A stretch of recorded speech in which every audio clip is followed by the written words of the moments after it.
Have you ever wondered why a man's deepest fear can become the very spark of his longing? Most people believe that fear drives him away, but the truth is far more unexpected.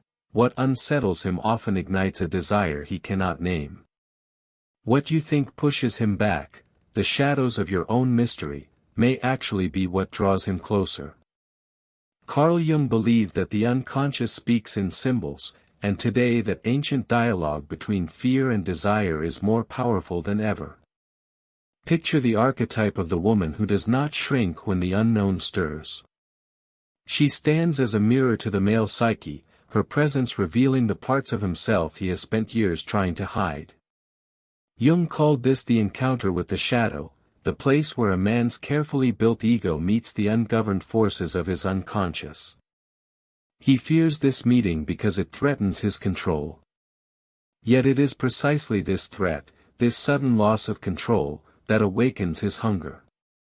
Desire, after all, is not born from safety but from the friction of mystery. He senses it before he understands it. The quiet steadiness in your eyes. The way you are neither impressed nor dismissive of his performances. Without words you tell him, I see beyond the mask. And somewhere deep in his primitive mind, the mask begins to crumble. His fear is not of you but of himself, the parts of his soul that you summon by simply existing in your own wholeness.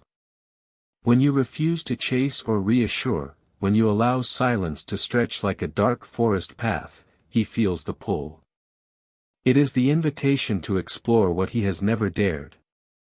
You may have noticed it before, a sudden shift in the air when you stop explaining and start embodying. When you no longer argue for your worth, you become an unspoken challenge. In that stillness, his instincts awaken. Jung would call this the dance of anima and animus, the inner feminine and inner masculine seeking reunion. He thinks he fears rejection, but the deeper fear is recognition, the shock of meeting his own feminine essence in your presence. The ego trembles, and desire floods in. This is not a game of manipulation. It is the psychology of individuation. The more you embody your authentic self, the more you reflect his hidden self back to him. He senses that to move toward you is to confront his own shadows, and the paradox intoxicates him. Fear becomes desire because the unconscious longs to be whole. He wants to touch the very thing he once avoided, because touching it promises freedom. So you stand there, unmoved, radiant, unknowable. You are the keeper of your own silence, the sovereign of your own time. You speak little, and every word carries weight.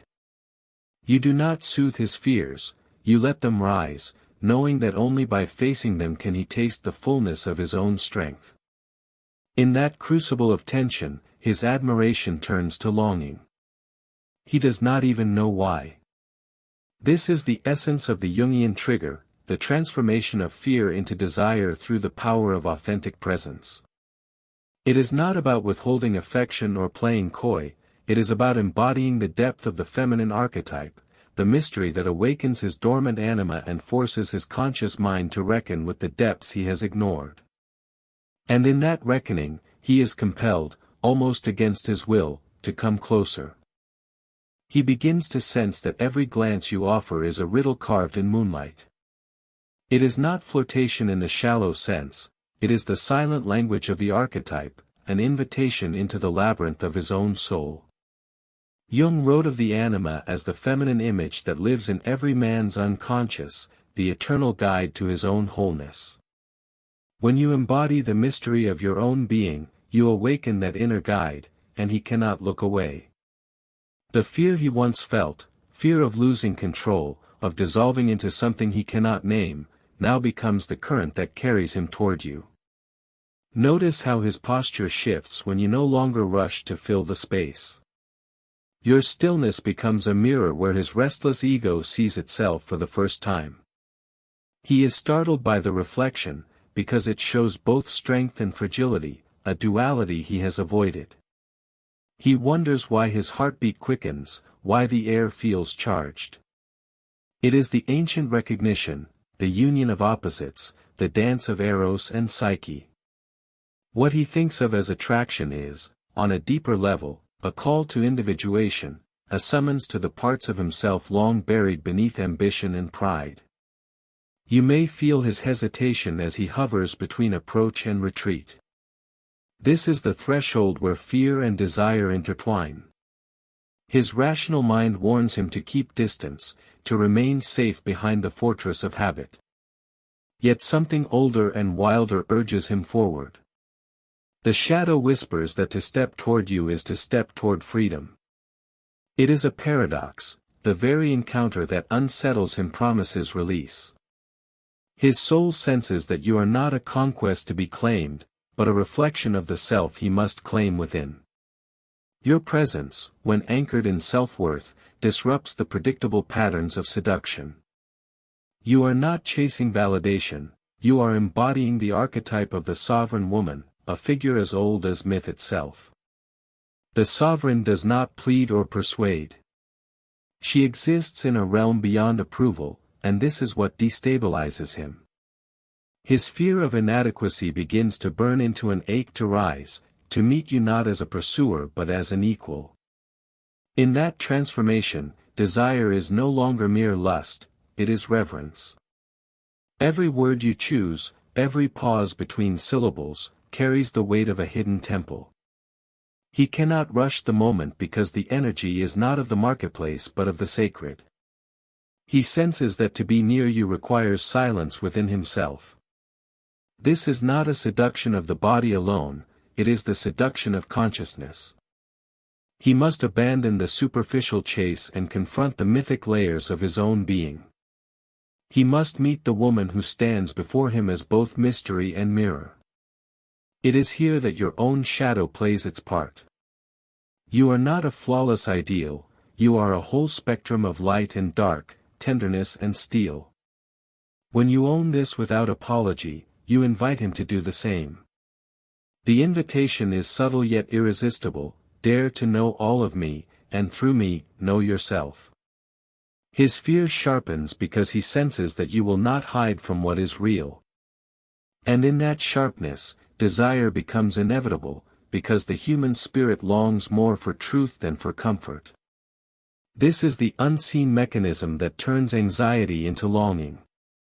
By living the fullness of your own archetype, you awaken his, and in that awakening the boundaries of fear dissolve.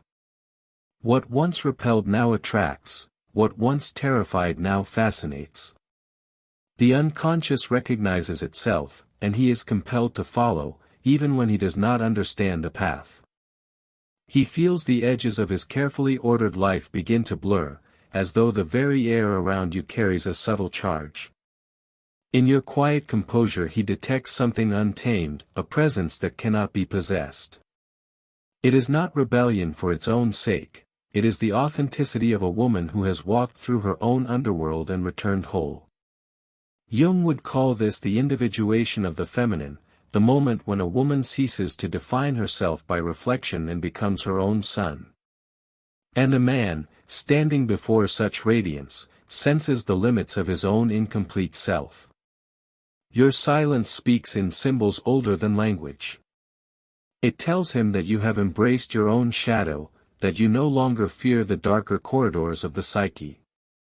Without a word, you awaken the archetype of Persephone and the queen, the maiden who descended and the ruler who emerged. He knows, even if he cannot articulate it, that to approach you is to approach the gates of his own unconscious. Fear rises in him like a tide, yet it is braided with a current of hunger. He has spent years building walls against vulnerability, now those walls tremble. Observe how his rational mind tries to intervene. It whispers of caution, of schedules and reason. But instinct speaks louder, summoning him toward the unknown. He is drawn not by the promise of conquest but by the magnetic pull of transformation. He suspects that intimacy with you is not merely physical, it is alchemical. To stand close is to confront the aspects of himself he has buried under duty and noise. He senses that you will not shield him from that encounter. And though it terrifies him, he longs for it. You remain steady, rooted in your own being. There is no invitation carved in your stance, no overt signal of surrender. Instead, there is presence, rich, unshaken, luminous with quiet power. This is the feminine that does not seek to please, the archetype of the lover who is also the sage. You do not perform for admiration, you emanate. Each breath is a reminder that your worth is not a question to be answered. And in the presence of that certainty, his fear is stripped of its armor and reshaped into desire. It is here that the dance of shadow and light deepens. He realizes that what he once feared, the loss of control, is the very thing that promises liberation. Jung wrote that the meeting of two personalities is like the contact of two chemical substances. If there is any reaction, both are transformed. You embody that reaction. Your serenity is the catalyst, your mystery the spark. He is not merely attracted, he is summoned. Perhaps you notice the subtle shift, the way his gaze lingers, the slight catch in his breath, the silent question that forms but never crosses his lips. He is confronting the archetype of the great mother and the lover simultaneously, the paradox of comfort and challenge, nurture and storm. It stirs a recognition older than memory, that true desire is inseparable from all. And as he stands at this threshold, something ancient unfolds. The fear that once held him apart now drives him forward. The trembling is no longer resistance but anticipation. He begins to understand, without logic, that to step closer is to meet himself in a deeper mirror. Your presence is not a puzzle to solve, it is an initiation. You offer no guarantees, only the unwavering truth of who you are. In that truth, his desire becomes devotion, not to possession, but to the journey of becoming whole. The very thing he dreaded has become the light that guides him. And he cannot turn away. He approaches as though crossing an invisible threshold, every step an admission that his old defenses no longer hold. The air between you vibrates with the tension of opposites, fear and desire, caution and yearning, yet you remain anchored, sovereign within your own quiet kingdom. There is no urgency in your gaze, only the patient gravity of someone who has faced herself and emerged unbroken. He feels it like a tide that cannot be argued with. To be near you is to be drawn into a deeper current of himself. This is the paradox that Jung illuminated. The anima, the inner feminine, is both guide and mirror. Through you, he senses her presence stirring in his unconscious, whispering that life is more than control, more than the small victories of ego.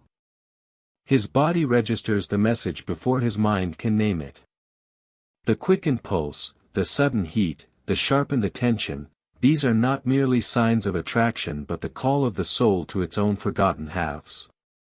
He is no longer simply a man observing a woman, he is a seeker standing before a living symbol. You need not speak to heighten the exchange. Your silence is a cathedral in which he hears the echo of his own hidden longing. Each pause between breaths is a doorway, each glance a challenge to step through.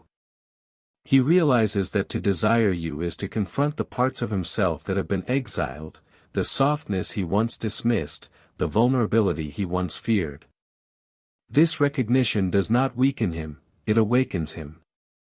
Fear begins to alchemize into a force more potent than simple lust, a reverence for the mystery that is both you and the untamed realm within him. The world around you fades into a blur of inconsequence. No crowd can intrude on the intimate gravity of this moment. He stands in the archetypal space where myth and psyche intertwine, where eros becomes both flame and guide. Jung spoke of individuation as the path to wholeness, and here he tastes its truth. What he thought he wanted, a fleeting conquest, dissolves into something vaster. He no longer wishes to possess, he longs to merge with the truth of what you embody. Your power is not in what you withhold but in what you inhabit. You carry your shadow like a hidden jewel, unashamed of its dark glimmer. This unflinching self-acceptance calls him to abandon the fragments of his own denial. He senses that intimacy with you will not allow pretense, it demands a shedding of masks. And though the prospect unsettles him, it also electrifies every nerve. The fear he once mistook for danger now tastes like freedom. He begins to see that the desire swelling within him is not merely for your body but for the wholeness you represent. You have become the embodiment of his inner quest, the living invitation to face his own depths. Each heartbeat draws him nearer, not because you entice but because you reveal. The more completely you remain yourself, the more his own unspoken truth calls him forward. This is the secret rhythm of attraction that few understand. What begins as apprehension transforms into awe, and awe into a devotion beyond possession. He is not falling for an illusion, he is rising toward reality. In your presence, the boundaries of fear and longing dissolve, leaving only the pure recognition of the soul seeking its reflection. He crosses the final inches of space as if moving through a dream, each heartbeat a drumbeat of inevitability. The air between you feels almost visible, a shimmering veil woven of everything he once resisted, uncertainty, vulnerability, the quiet terror of being known. Yet he keeps moving forward, drawn by a force older than choice. This is not the rush of reckless passion, it is the slow gravity of archetypes colliding, the ancient dance of anima and animus calling for reunion. Your presence remains unshaken. You do not step back, nor do you lean in. You simply exist in the fullness of your own being, a woman who has walked through shadow and emerged luminous. Jung called this the power of the self, the center and circumference of the psyche, the place where opposites unite. By embodying that wholeness, you have become the mirror of his deepest potential. He senses it with a kind of reverence that borders on fear. You are not merely a woman, you are the living symbol of everything his soul longs to become. His thoughts flicker between desire and dread. Part of him longs to claim, to hold, to define. Another part knows that such possession is impossible, even sacrilegious. For what you awaken in him cannot be captured, it can only be experienced. He realizes, almost with a shock, that his longing is not to own you but to meet himself through you. The desire is spiritual as much as it is physical, a call to dissolve the walls that have kept him divided. Around you, the ordinary world fades. Time seems to stretch, each second a quiet eternity. In this suspended space he senses the paradox of true connection, it is both union and freedom, intimacy and detachment. To be with you is not to be entangled but to be liberated. The fear that once gripped him now feels like a doorway, a necessary trembling before transformation. He begins to understand that what he sought outside was always a reflection of what waited within. You remain the sovereign, your silence a benediction. There is no need to speak, no need to promise. Your very stillness teaches a lesson he has long avoided, that love is not control, and desire is not conquest. It is recognition. It is the meeting of two complete beings who do not diminish each other but reveal each other. In that realization, his yearning softens into awe. He feels the old stories of possession and chase fall away like dust. What draws him now is not the thrill of pursuit but the quiet majesty of truth. You have become both gateway and guide, leading him not into you but into himself. And as he stands in that awareness, he discovers the rarest form of desire, the longing to honor, not to own. The night around you deepens, but within him a new light stirs. He knows that to touch you is to touch the infinite, and that whether he steps closer or remains still, something irreversible has already begun. The fear has become devotion, the desire a pathway to his own wholeness. You offer nothing but your authentic self, and that is everything. In the final hush, he sees it clearly, love is not pursuit, it is presence. Attraction is not the chase, it is the courage to be seen. And as that truth settles like dawn on the horizon of his mind, he understands the quiet power you have carried all along. The woman who knows her worth doesn't chase, she chooses.